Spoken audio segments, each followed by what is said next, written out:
In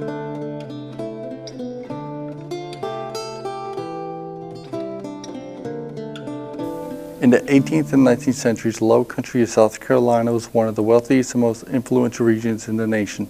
The rich, marshy soil was perfect for growing Carolina gold, the most popular rice in America and Europe. Plantations dotted the landscape and thousands of slaves labored to clear cypress swamps and dig hundreds of miles of canals. Today, industry has taken the place of the old farming economy. Many plantation homes still exist, but the slave villages that once sheltered under the broad live oaks and tall pines are all but gone. One notable difference is Friendfield Village. Quiet dirt street of whitewashed shacks, once part of a thriving Friendfield plantation.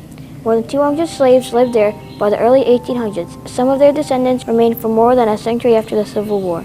Friendfield Plantation is one of the 14 farms that were carved out of an enormous land grant called Hobcob Barony. Formed in the 1700s, Friendfield has had many owners who were a strong part of South Carolina history.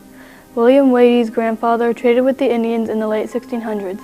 Benjamin Trapier supplied General Francis Marion's brigade with corn for horses and rations for men during the Revolutionary War.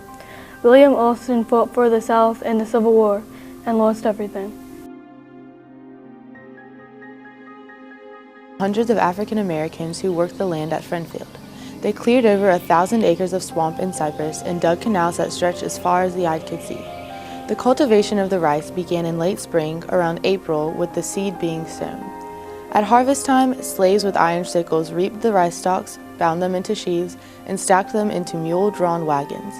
The slaves would unload the sheaves on a piece of hard ground or a barn's threshing floor and allow it to dry before threshing it with flails.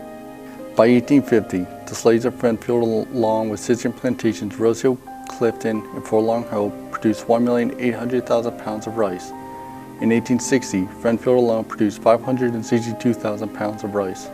Each tiny cabin in Friendfield Village housed a family, and sometimes more than one. The whitewashed cabins were all single-story, and many had gardens that slaves planted to improve their meager rations. At one time, the village had 3 rows of cabins, but today, all that remain are 5 unused houses, a church, and a doctor's office. The village was used by descendants of slaves until the 1950s, despite the fact that it never had electricity or running water. After the Civil War, although many emancipated slaves moved north to find jobs, some stayed and continued to work the land.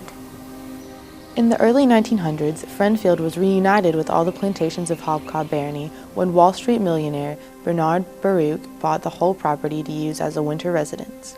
Baruch and his daughter Belle hired the residents of Friendfield to work for them as chauffeurs, cooks, maids, and gardeners. The Baruchs also made some improvements to the Friendfield Village, remodeling some of the cabins and the church. Baruch also had a school built on Bellefield Plantation, which he later moved to Friendfield to be used as a medical dispensary. The last residents of Friendfield Village died or moved away in the 1950s, and today the buildings stand empty. Hobcob Barony became a wildlife refuge upon the death of Belle Baruch.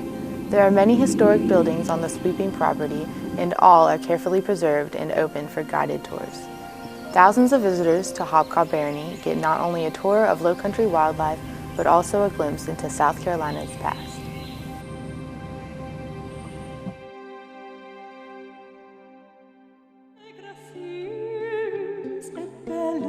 Celle dont suit